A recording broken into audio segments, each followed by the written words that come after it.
Extra special thanks to Cincy Music for co-hosting My Favorite Album is Terrible. For the best in what Cincinnati's amazing local music scene has to offer, be sure to follow them on Instagram at Cincy Music, that's Cincy with a Y, on Facebook at cincymusic.com, also Cincy with a Y, and on their official website, www.cincymusic.com. Here's the show. Good evening. I'm Kent Mulcahy with the Cincinnati and Hamilton County Public Library. Welcome to another episode of My Favorite Album is Terrible, the music show where normally we have on a guest or guests and we discuss an album that guest feels was overlooked, unloved, or just kind of misunderstood. It's not exactly what we're going to be doing tonight. I'll get to what we're doing tonight in a second. A couple of quick things. As always, everything that comes up in tonight's discussion is going to be available to you for free with your Cincinnati and Hamilton County Public Library card. Make sure you check the comment section. I'll be putting links to everything right there, so make sure you check that out.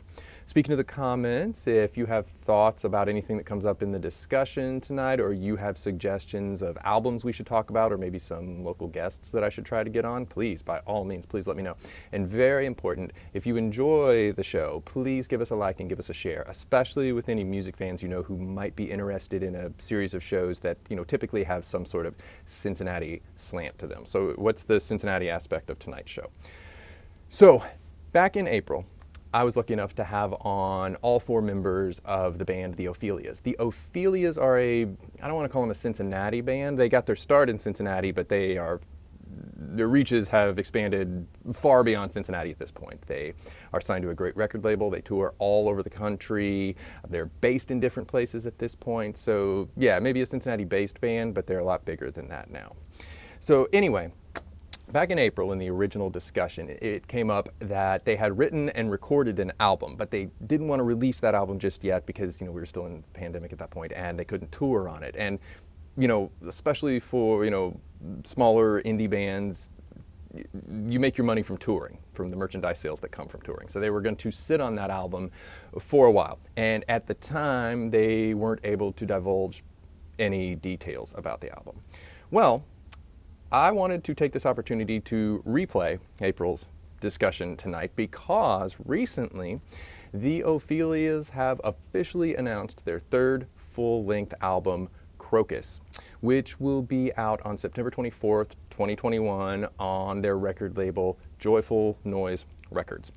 There are two singles that you can go listen to right now from Crocus. The first single they released was Neil Young on High, which I think is just the best song title ever. And they've also released a song called Sacrificial Lamb. Neil Young on High, just kind of a side note here, features guest vocals from Julian Baker. If you haven't heard of Julian Baker, oh my goodness, you know, I don't want to say stop watching this and go check out Julian Baker, but, you know, I wouldn't be mad if you did. Julian Baker is easily one of my favorite newer musicians. She's been out for a while, but I just can't say enough good things about her. So when I saw that Julian Baker was going to be on an Ophelias song, I was like, oh, this is so perfect. She has 3 albums out at this point, Julian Baker does. Personally, my favorite is Turn Out the Lights. We here at the library, we have that on both CD and vinyl, so definitely make sure you check that out. But, you know, her other 2 albums are absolutely fantastic as well. So, you know, check out the Ophelias, check out Julian Baker. The new Ophelias album also has a couple of guest spots from Ben Sloan, who is a local percussionist who has worked with the band The National, another Cincinnati-based band. And by the way, back in March, I was lucky enough to have The National's drummer Brian Devendorf on as a guest. So, you know, make sure you go back and check that out as well. I personally think the new Ophelias album, Crocus, is shaping up to far and away be their best album yet. So I hope everyone goes and checks that out. You can check out the 2 singles that are out now wherever you get your music. Right now, we don't have it available in our catalog, but you can bet we will eventually, so be on the lookout for that. We already have in our catalog the Ophelias' previous album, Almost, and we have that on vinyl and CD. Here is the vinyl version of Almost. Check out that super cool green color of the vinyl. I love that. So, all right, well, I hope you enjoy our revisit of our chat with the Ophelias. Also, before we get started, though, we're going to take a quick listen to a clip from their song Grand Canyon, which is taken from their 2020 EP, For Luck. For Luck was written and recorded and released during the pandemic. So take a listen to Grand Canyon, and then we'll get started with the chat. Drive past your house and each time hasn't changed at all. Golden light on your face, like in your car, like on the bridge, like in your bed, through the field, like kissing in the bookstore, hiding in the basement, like boiling it down to one.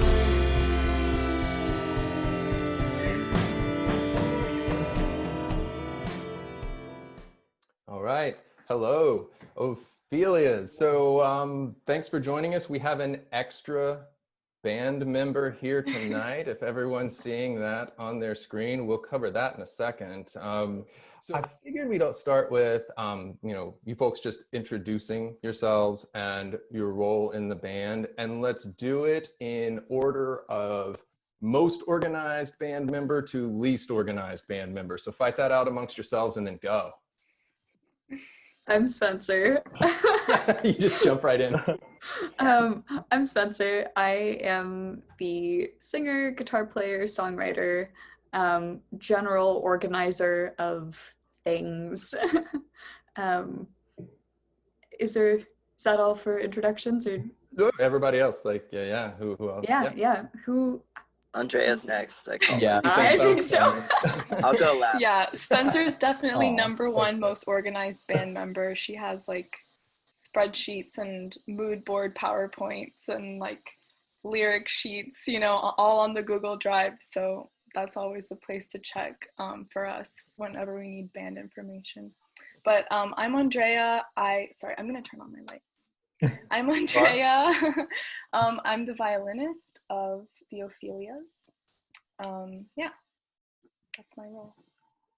All right, so Nick volunteered to go last, so we're gonna go. Yeah, I'm flattered, first off. I'm Joe. I play bass and help with making the music videos and stuff. Yeah. Okay. And I'm Mick. I play drums. All right, so just for the people tuning in who may not have heard the Ophelias, what's a quick history of your formation, how you got where you are now? Yeah, Mick, Andrea, and I met in high school. We just met through mutual friends, and I asked if they wanted to start playing music, and I am so thankful that they did want to. And we played together for a while. We had another bassist, and then last year, I think, right, 2019, Joe joined the band first for just a tour. Wait, what was it? Your third show, right? Was South by? Yeah.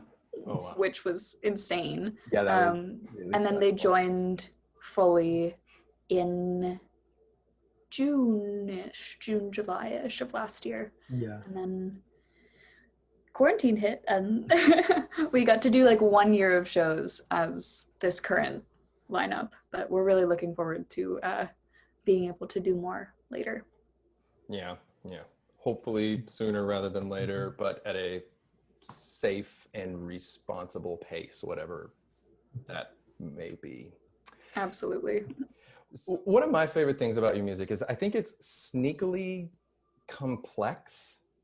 You listen to it and the rhythms and the time signatures, phrase lengths, guitar chords, the violin parts are purposely slightly dissonant every now and then, but not like in a grating way. And I've heard you describe yourself as an anxious band. And I was curious if maybe the anxiety that goes along with it, is that something that creeps its way into the music naturally, or do you write towards that in your individual parts? That's interesting. I think, yeah, that is interesting. You go, Mick. Yeah. You go, Mick. I'm thinking. I was just going to say, I think that might reflect somewhat in the music, just because sometimes I feel like there's a lot going on. Like, even if the parts might be sparse, we were talking about, like, how each of our parts is, like, in its own way, like a lead part. Like, there's just a lot going on at once. It's not so much trying to blend in, I think. Like, the bass lines are full melody lines a lot of the time. Andrea's writing melodic lines. I think that I tend to play drums in a melodic sense. So I think that is a way that our anxiety is reflected, just because we're like all trying to do the most. Yeah. But it's not overplaying. Like, I don't want listeners to feel like it's like everyone's trying to play this super sick solo at all times. Like, Yeah, no, I just think we all tend to write parts that we think are good enough, like to kind of stand on their own.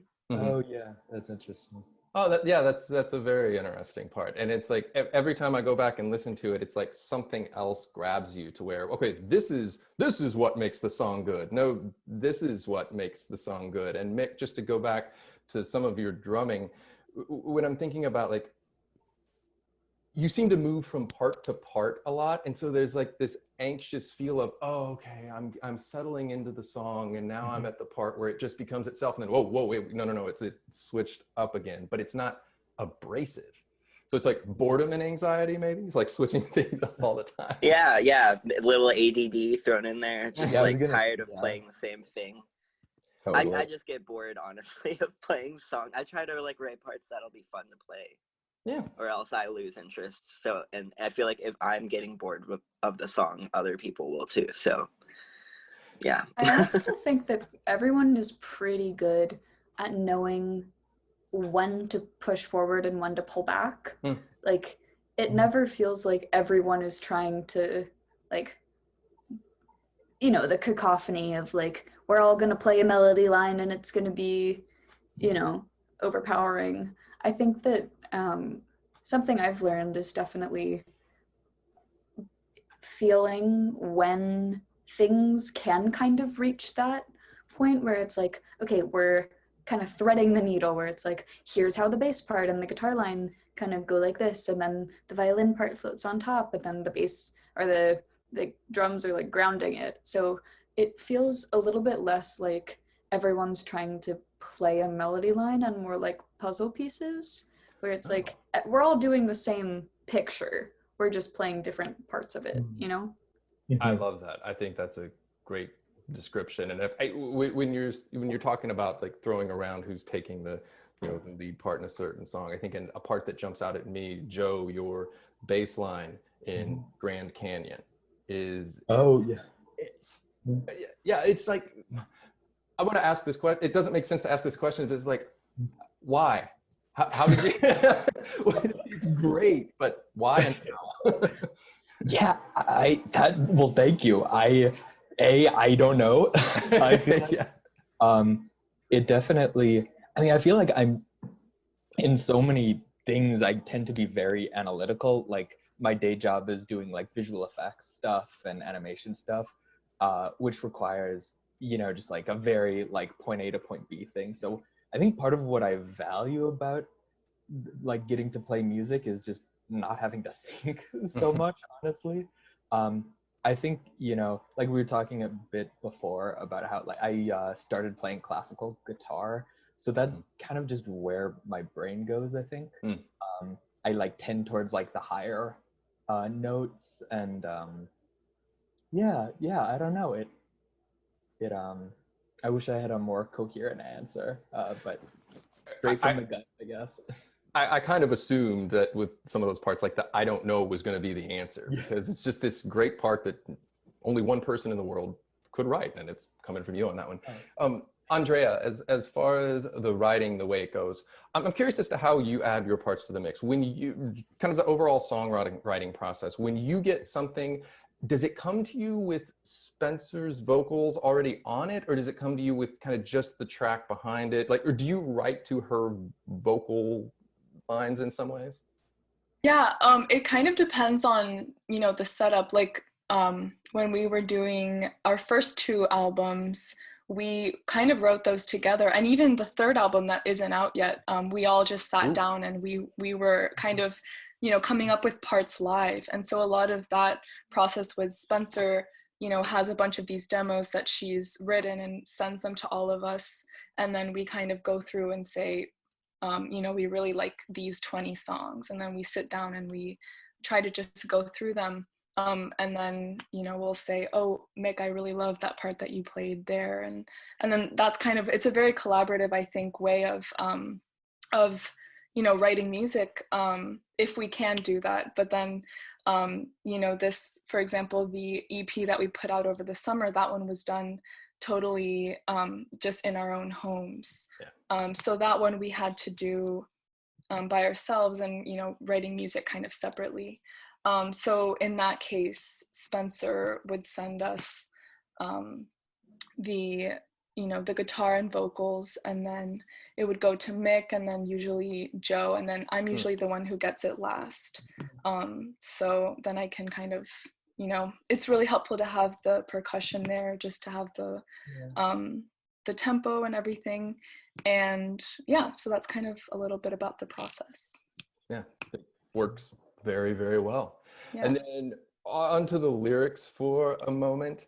On the new EP on Forlock, I you know, we were talking a little bit before we hit record, you know, specifically about this song, but the song "Bad Enough" is just, it's almost like a mantra. The way it's like very few lyrics, and it's yeah, I want it, but I don't want it bad enough. Yeah, I feel bad, but I don't feel bad enough. And I heard those lyrics, and that like just describes everything, like all the way through life. Either you're a kid and, well, you know, I know I should do my homework, but I just don't feel bad enough, like I procrastinated enough to do it just yet. Or major life decisions, like I need to get a new job, but I don't feel bad enough yet to really start that hard process. So I just focused in on that song. So is anything you want to add about those lyrics?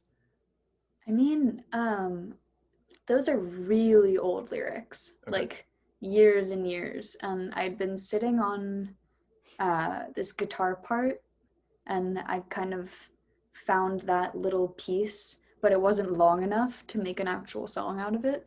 And so I ended up finding, I listened to, I guess, just Exiling Guyville and the demos, specifically like Bratmobile, or Batmobile, not the band, the song, Yeah, Batmobile, and all of the, you know, super early girly sound tapes.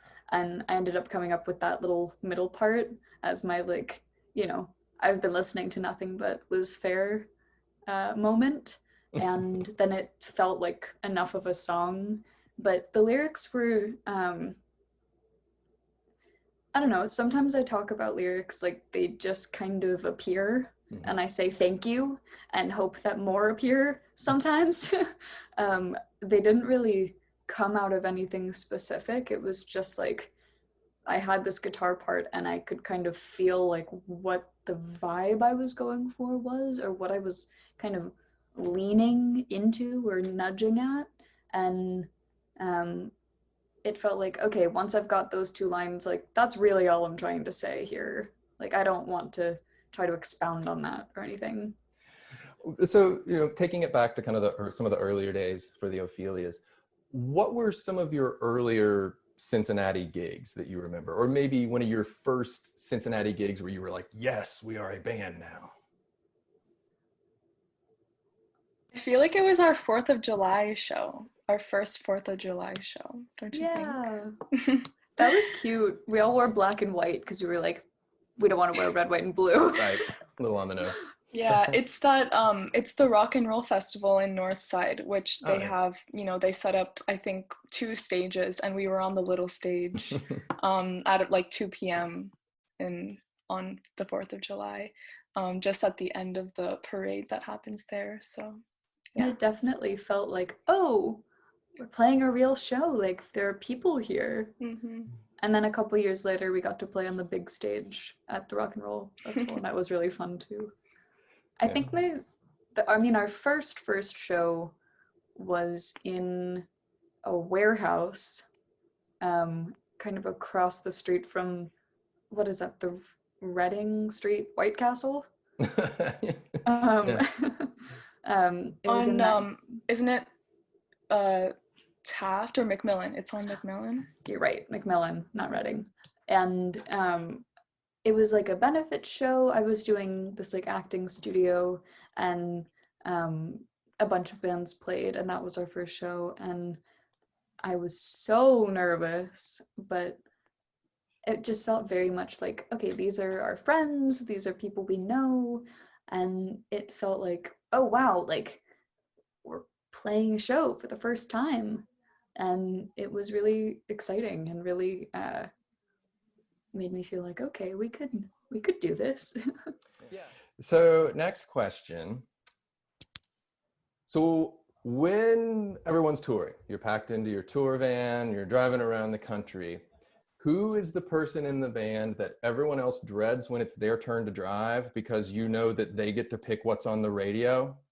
So who do you dread having to listen to their music choices the most? Evil Mick, maybe? Is it Evil Mick's picks that no one else likes? It's definitely Evil Mick. Yeah. But we Evil Mick- usually just don't even pass Evil Mick the aux. So Smart. Yeah. He's in the trunk. Yeah, I Oh, was yeah. gonna say, yeah. Evil Mick would just play Sicko Mode on repeat. okay. I do I remember think- once we were driving through the desert and we listened to Sicko Mode followed by the Sicko Mode dubstep remix. Yeah. Yeah.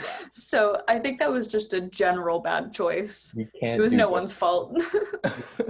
I have good fond memories of that time. Yeah, I was gonna say bad choice.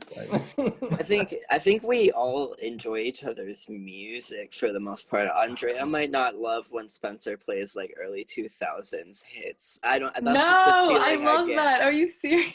Okay, fine. She's not.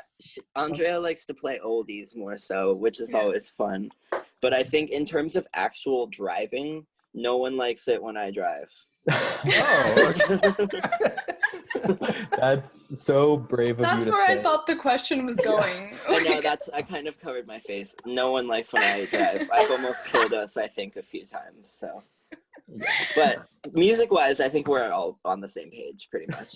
Well, then let me take it back. You said early 2000s hits. That can mean a lot of things. Like, Yeah. what are we talking early 2000s hits? Like listen to retired Britney Disney Spears. stars. Yeah, Dude, yes, totally. Kelly Clarkson, Yeah, absolutely. Kelly Clarkson, Wow. Ashley. Avril Lavigne. Wait, Ashley Avril. Simpson? Yeah, we said that. Yeah, Backstreet Boys. actually. Mhm. It was like Hillary 2 Duff. songs by Ashley Simpson. Yeah. Absolutely. What was that? What was that one that there was one I had that Ashley Simpson did that I liked too, and now I can't remember what it was. Is it- Pieces of Me, Boyfriend. That's it. Who's Yeah. who sings L-O L-O L-O L-O V-E? Rihanna. Nuh-uh. No, I think that's Ashley Simpson. No, I was thinking of Umbrella. Yeah. Oh, that one rips too, though. Yeah. of Oh yeah. course. No guilty Yeah, pleasure it in is that one. Ashley Simpson. That's the third Yeah. Ashley Simpson song. I honestly would not consider any of those guilty pleasures because No. they're all just kind of marvels of pop songwriting. Like, Yeah. no guilt. I don't know if guilty pleasures really exist. People throw that No. term around, and if you like something, you like it. I'm not going to apologize for liking the first Third Eye Blind album a lot, even if I'm only allowed to listen to it on headphones in the house. No, that's my thing. So, taking it back to again, because I've been, kind of reading into some of the things you guys have said in past interviews. So, Joe, I know you said one of your first rock CDs that you bought was Green Day, American Idiot, Yes, definitely. which plays into a conversation I was just having at work. And I don't know, maybe it's a midlife crisis thing for me. I turned 40 this year. So I was having a conversation with someone. Is Green Day classic rock? That's okay. I have a theory about that. Oh boy. Or not, it's more of a loose theory. But It's a conspiracy, actually, yes. about the Kennedy assassination. Yeah, I was gonna Oh say. my it involves- god. No, but we can get into that if you want, but we don't have, no, I'm just kidding. I'm looking at the time. I just don't know. I feel like Green Day's like a cusp. Like, I feel like the sort of arena rock in like its original like incarnation sort of ended this. I don't know why I'm imposing this like arbitrary line, but it feels like it ended sometime in the mid 2000s. Like, people just started seeing it as a cliche in a way that maybe just because that's when I was growing up, but I feel like I don't know, they're like the last like dude guitar band, like big popular dude guitar band that I like love unconditionally. Oh, okay. Okay. Yeah, and it made me think in the conversation I was having. So, I guess kind of a personal question. How old were you when you picked that up? Oh yeah, okay. So this was second grade, and it was Oh, wow. like it was just like, oh man, it was like everything, because it was political, but in a way that like a second grader could understand. Yeah. Which like, maybe for like a 20-year-old that does not, but like it came at the exact right moment. Like I think it came out 2004 or something. Something like that, yeah. Yeah. I It was just scratched that angst itch. I was taking it back to Angsty second grader. I was Oh. yeah. That and Drop It Like It's Hot came out the same year. oh Two sides my, of the same coin. that I haven't thought about that in a while, but you best believe that's what's going to get played the second Yeah. that I hang up this call. That's such a great That's song. a good song. All right, so we covered a couple about Joe. You said American Idiot. I saw Spencer. You had mentioned Ali and AJ as an early concert. Mick, you had mentioned Paramore as one of the earlier CDs you bought. Now, what I didn't get was Andrea. So, what was one of the earlier pop rock CDs, important artists to you? I think it was at the time. So I think I first started getting really into listening music when I was living in Chile, because my mom is from there. So my family was living there for a couple of years when I was like 10. So I bought this record called, it's by Bellanova. That's what the artist is called. And I don't remember what the title of the album was, but that was, I think, the first CD that I bought. All right. It's kind of like a hyper pop Mexican artist. And what was the name of that one again? Her name is Bellanova. Okay.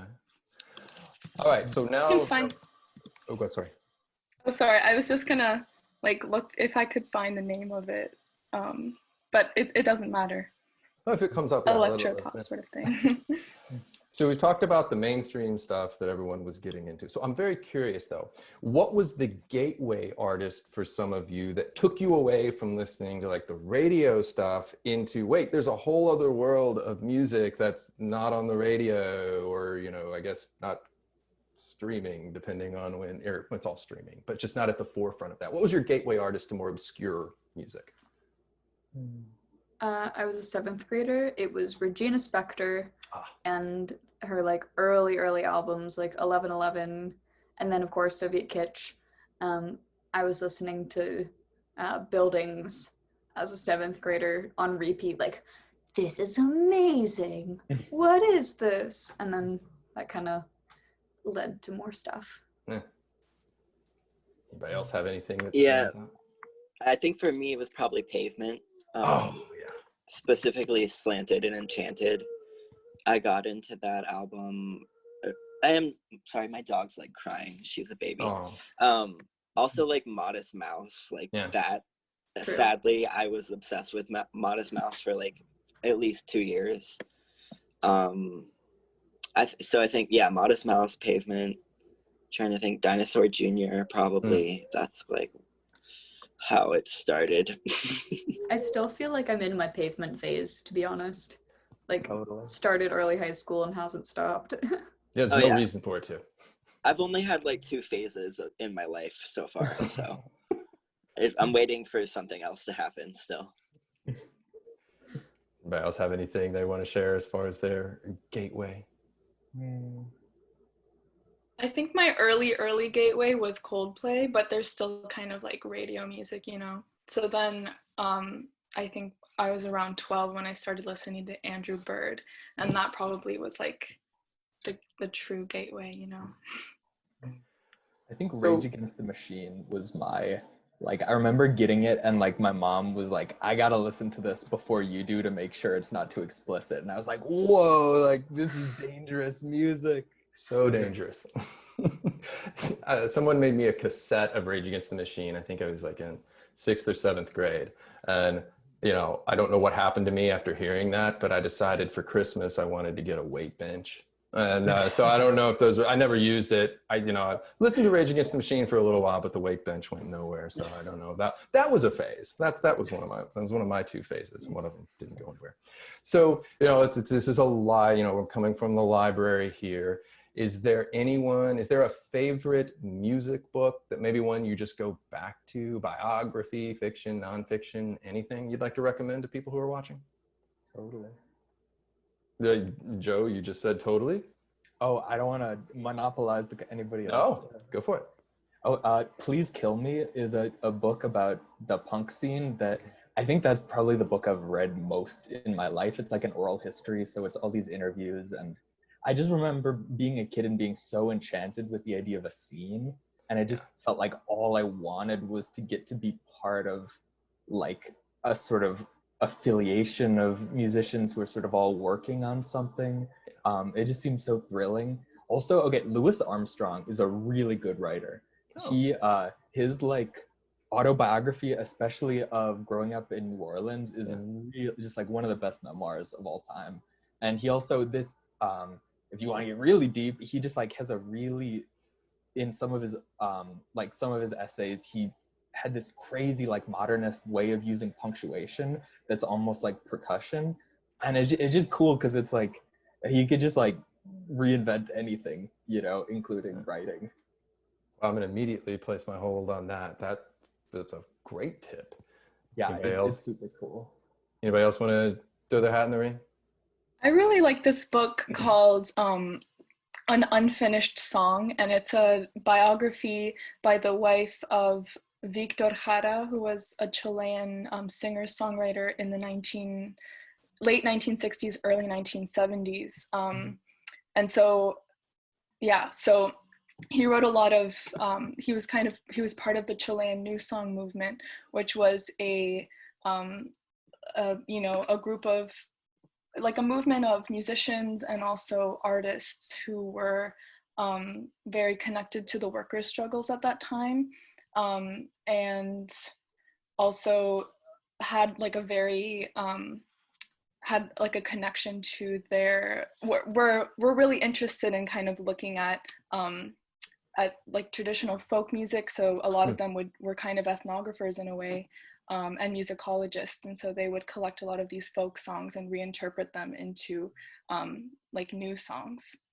And so he had a very interesting life because of, not only his music, but also his political involvement and his beliefs. And he was actually killed when the dictatorship came into power in Chile in 1973. So it's a really beautiful book. It's really beautifully written, and I love it's a very interesting mix of music and politics and culture. Wow. History. That's a fantastic recommendation. Definitely going to look into that one. So one more question before we kind of Wait, I've got one. Oh, so sorry. I've got a book. Jenny Hval wrote like a novella titled Paradise Rot that is phenomenal. It's kind of a queer surrealist story, but it's very it's all encompassing. Like, it really just kind of sucks you in. It's not very long, but it really was it was wonderful. And then also the 33 1/3 series, I mean, it's classic, but specifically the Live Through This whole kind of, it's not even really a biography anymore. I feel like those books, they're all so singular because it's different authors each time, but the one for Live Through This is exceptionally well written. It gets into a lot of feminist theory, some personal anecdotes, history of the band, kind of political history of what was going on at the time, and I think it's one of the more well written in that series. And then also Girl in a Band, of course, the Kim Gordon autobiography is wonderful. So good. Live Through This is one of my favorite albums. It's actually one of the first CDs that I would look forward to Kings Island trips with my choir. Like, I'm not from the Cincinnati area, but we'd come up and I'd be like, oh, I can get an album and my parents won't be around and they won't know what I'm buying. And of all the things about going to Kings Island, I was excited to be able to buy Live Through This. It's one of my favorite albums, and I did not know there was a 33 1/3 about it. yeah, it rules. Highly recommend. I will fix Hey, so I just wanted to say that I have to step out because I have to drive my sister to work. But I also just wanted to shout out Questlove's book, Mometa Blues. Not that Questlove needs a shout out from me, but I'm just He saying does. my contribution to this would be that book. And he does like a little like year wrap up of like the most influential records of that year, like in the past for him. So that was really cool to see, like from a drummer also. But anyway, thank you for having us, and it was nice talking to you. Sorry, I have to leave early. My sister can't drive. Thank you so much for your time, Mick. Love you, Mick. Nice to meet you. Have a good one, guys. Bye. Yeah, Bye, Nick. take care. Where can people go to keep up with the Ophelias? What are some handles to look out for? You can follow us on Instagram at the Ophelias, Twitter at the Ophelias, Facebook, I think we're the Ophelias Band. We are on, you can see all of our music videos on the Joyful Noise YouTube. Joe directed all of the videos for our last album and also made this really cool CGI canyon erosion video for Grand Canyon, so you should definitely check that out. I'm on TikTok. If anyone is on TikTok, I make some Ophelias related TikToks on there. My username is Spencer Peppet. I'm trying to think. I think that might be everything. Yeah. We covered it all then. And just for people who are watching, you can place a hold, and I do mean place a hold because there are holds on it. The Ophelia's first album, Almost, you can place a hold on that on vinyl through the library. I'll put a link on that. Interestingly, through our Hoopla streaming service, there's a really great live session with Audio Tree that you can check out with the Ophelias, which is really great. Unfortunately, you cannot place a hold on the For Luck vinyl because it's sold out. So congrats on that. Thanks. Everybody. And with that, unless you guys have anything else you'd like to say, I really appreciate your time. Yeah, thank you so much. We love the library. We think it is wonderful, and we really appreciate you having us on. Yeah, thank you. And thanks for doing such thorough research and stuff. And it was very flattering. I'm a reference librarian. I have to do the bare minimum. Oh, yeah. I went to Wikipedia. Is that Yeah. I mean, just the fact that you could do that blows my mind. I can type and ask questions. I'm not used to anyone caring at all, so. Oh, come on. Aw, Joe. Everybody cares. I was fishing for that, so thank you. Well, thank you so much. I hope you enjoy the rest of your evening. I'd love to chat again at some point and can't wait to hear the new music. Thanks so much. Have a good night. Yeah, have a good night. Bye. Thank you so much for joining us tonight as we revisited the great discussion we had with the Ophelias. Make sure you check out their new album coming out September 24th of 2021. It is called Crocus. It is going to be great. I promise you will not be disappointed. As always, thanks to Cincy Music for helping us get those out there. If you really want to stay on top of everything going on in the Cincinnati music scene, be it, local artists or, bigger shows coming through the area, you got to follow Cincy Music. They're just the one-stop shop for all Cincinnati music related things. If you enjoyed tonight's program, please give us a like and give us a share. Help us get the word out. We're definitely enjoying seeing more and more folks joining us in the comments every week. So really appreciate you helping us get the word out on this. All right, so 2 Thursdays from now, on Thursday, August 19th, we are going to have as a guest none other than the Cincinnati and Hamilton County Public Library Eva Jane Remain-Coombe Director Paula Brim-Heeger. Paula's going to be bringing on with her as a second guest her friend, a former library staff member and current Associated Press journalist, Scott Bauer. Paula wants to talk about the Bob Dylan album Desire. Now, Desire is clearly a well-known Bob Dylan album. It's clearly well-reviewed, so why is it coming up in a show where we're talking about overlooked and misunderstood albums? Paula has some deep thoughts on the fact that maybe Desire gets overlooked in the Bob Dylan catalog, even among superfans, in favor of some of his more monolithic albums like Desire or blood on the tracks. So she definitely has a lot she wants to talk about there. So please joining us 2 Thursdays from now. I'm so happy Paula is agreeing to talk with us. So this is going to be a very fun, lively, and informative discussion. So hopefully I will see you then. Have a great rest of your evening and a great weekend. Good night.